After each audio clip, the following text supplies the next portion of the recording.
Hi guys. Well, we're taking a look at my Rockford shaper here. I'm gonna talk about it a little bit.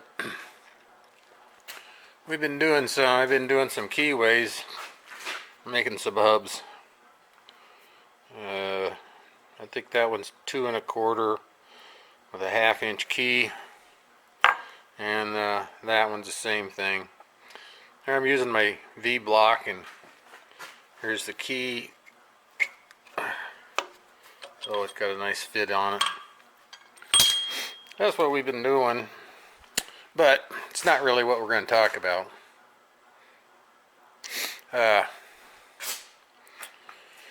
Alright, so this is the Rockwell shaper. When I bought the machine, I did not get a vise with it. Lesson for everyone: if you buy a shaper, make sure you get the vise with it. So anyway, I bought this vise, which it's 12 inches wide. It works fine, and the holes would line up in my T-slots. The Rockwell shaper should have a 15-inch wide jaw vise on it, and they're a little specific to Rockwells. So I've been looking forever and couldn't never find one. So one day I'm on eBay. I seen this vise. Something looks strange here. So then I went back on eBay and I started looking at Rockwell shapers. Got on the internet, looking at Rockwell shapers. And I was paying real close attention to the vise. Well, every one that I seen, the Rockwell vise had kind of a kick out here on the right hand side. So I went back to that one I found, and sure enough, it had that kick out to the right side. So I emailed them and I asked them how far apart the T-slots was, and they gave me a figure. It was pretty close to what I need. So anyway, to make a long story short, we're going to cruise back here where I set up another temporary flat surface.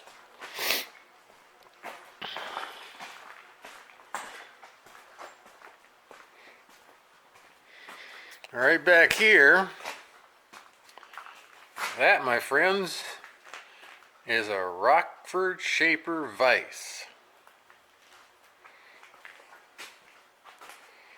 And you see here's the cutout, the kick out. So I was telling you, they all have a kick out on this one side. Anyway, we take my tape measure, right there, 15 inches. And width, well, let's go this way. Oh, I can't get a good picture. It's right about 13 inches. And I think I could get it to go out to the 13. So anyway, what we're going to do now is tear this guy apart, clean it all up, inspect it and fix things, and give him a paint job and put him on the machine. This is my holy grail, man. I already did a little polishing here just to kind of knock the rust off of there and the ways there. There's the lead screw. Everything seems to be in pretty good shape. Of course, somebody's been trying to weld on it. There's weld splatter on it. But what I think I'll do is, after I get it cleaned up and painted, I'll set it up on the shaper, and then I'll come across here and do just a really nice skim cut across here, and then also probably across the top of the jaws, just to clean everything up. But anyway, I'm gonna start ripping and tearing it apart, and I'll bring you back and show you some more pieces. Alright, so we got everything all tore apart. I think it took me half an hour. It's okay. There's part of the base, and there's the jaws. That's the movable jaw, and this is the non-movable jaw there. And we got the nut for the screw, a couple brass bushings, thrust washers there, miscellaneous bolts and parts, and there's the long screw over there. And over here is here's the main base. I got up in the vise. I did a little cleaning here, and you can actually see some numbers there, huh? See if I can get over here. Yeah, so a little cleaning and polishing, and put a fresh paint job on it. And there's, well, that's more weld splatter or what, but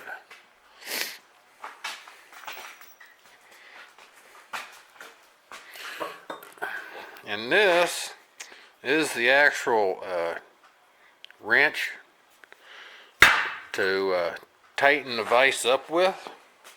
But the only thing is, somebody has cut this end off, and somebody's cut this end off. Because the original crank handle, I guess you'd want to call it, would have had a hand grip over here, like that. And then on the other side, it had a hand grip that came, oh, sorry about that. It had a hand grip that would have came up. So if we look at it sideways, you would have had a hand grip that came out of one side out this way. And then on this side, or whatever side, I don't know what side they cut what off of, there was another one that would have went up this way. You know, seeing like that. So I figure somebody got knocked in the knee too many times with the one that went this way, so they cut them both off. Other than that, the vise is pretty original. Whoa, I don't know what my camera just did there.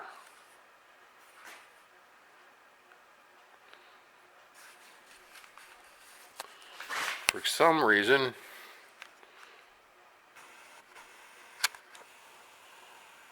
let's get back to normal here. Alright, oh, sorry. Huh, my camera is acting up. Alright, stay there. There. But anyway, got everything all tore apart, and now the cleanup begins, and then we'll have some surface prep and a little painting. Well, we got the vise all cleaned up and new paint on it. Got it mounted up on the shaper. That's the way he looks.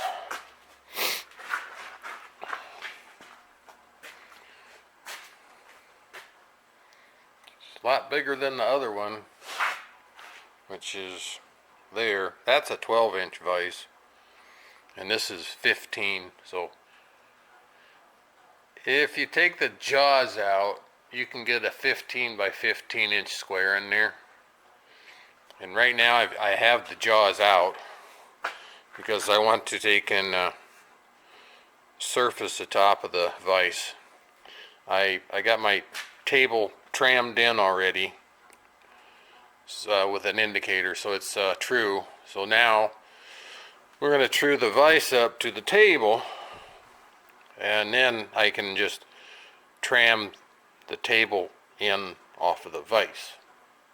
I think that's the way it works. Sometimes when I start to do this, like tramming in the table, what I like to do is I take my stare at 98 machinist level, And I'll put that on the table first, and I'll get it as close as I can that way, and then I put an indicator on it to finish it out. It seems like it's a little faster that way, and you know, when your indicator's going back and forth and back and forth and back and forth, it's a little nerve-wracking. So you try to get it as best you can, but that precision level, you know, you can just sit there and you just level that baby out till the bubble's good, and then put the indicator on.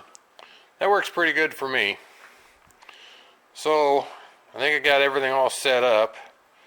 I'm going to put the camera down on a tripod and fire this old Rockford up, and we'll true the top surface of the vise off. Yep, that's what I did. Forgot to get the depth set, so kind of reset. And starting over here.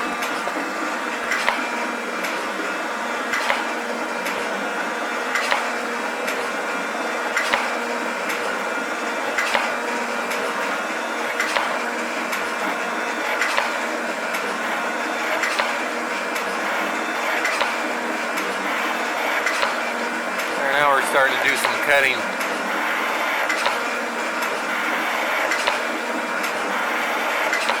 You should be able to hear that.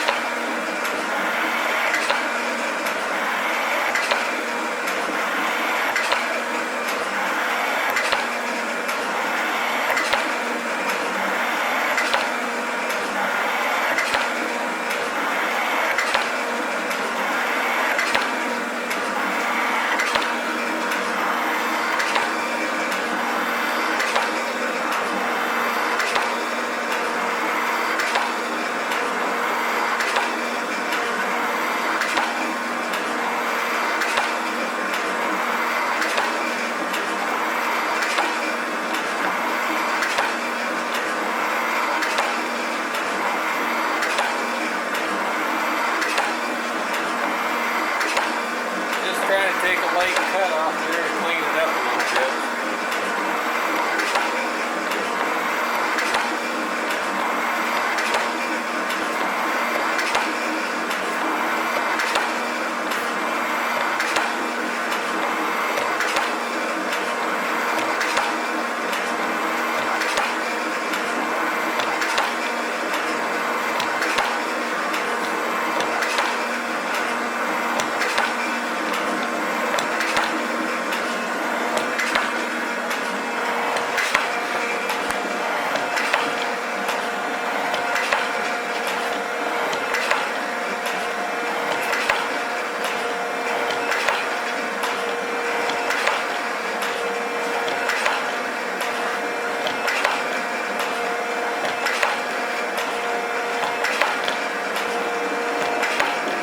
You know, somebody had been welding on the top of this thing too. And I think I hear a hard spot.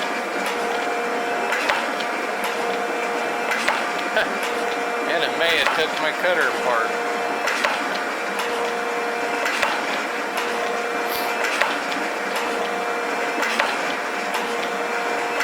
Well, I think I'm going to have to stop and investigate. Something don't sound right. Well, so we kind of ran into some problems on this project. Some person had done some spot welds on top of the vise, and I hit hard spots. So I had to take a die grinder with a stone and grind the welds out, so then I have low spots. So we mixed up some 2-part liquid steel, smeared it on there. Now we're going to try to cut that again and see how it goes. Hopefully that stuff will fill in the low spots, and everything will work alright, and then we'll put some paint on the top. I was going to leave it non-painted, but I'll probably end up painting it now. So I'll see how things go, and I'll show you some shaper action in a while.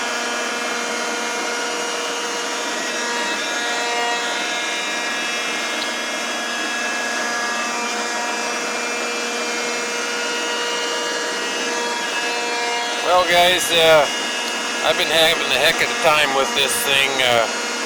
Some happy jack with a welder caused me all kinds of pain and grief. I've had to slow the machine way down, and then I'd hit a weld. It would take off the edge of the cutter. So then I'd have to go in there with the old die grinder and a stone and grind out the high spots, sharpen the cutter, and keep going. And I've just been repeating that, and I finally now I believe I got through the worst of the bad. The bad side was here on the movable jaw. So let's take a look, see what we got.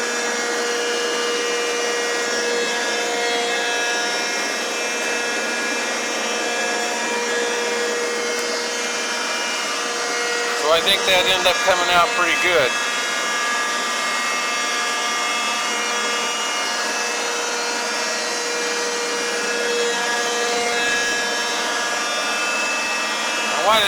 I wanted to machine the tops of these off, so with the table, so then I knew I had a straight surface to dial in when I'm setting the table up.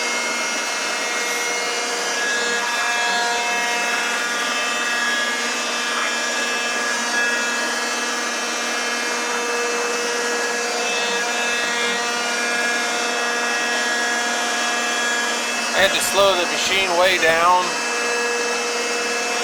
I don't know how many times I resharpened the cutter, but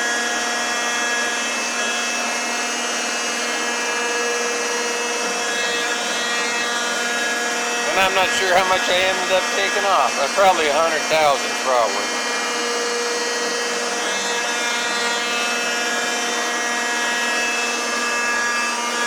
A little weld spot with steel on cast iron can raise havoc.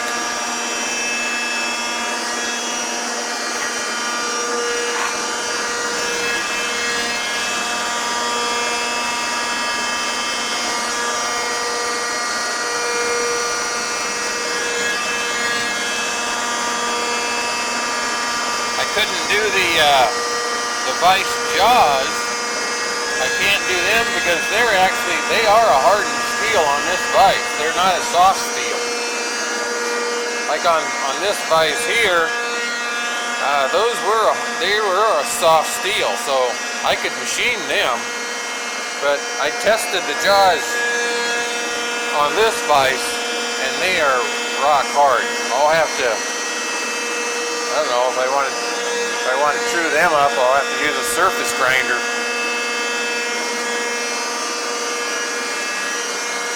Anyway, I'll take some pictures of it when I'm all done, and I want to thank everybody for watching. Please like and share and comment if you can, please. See you later.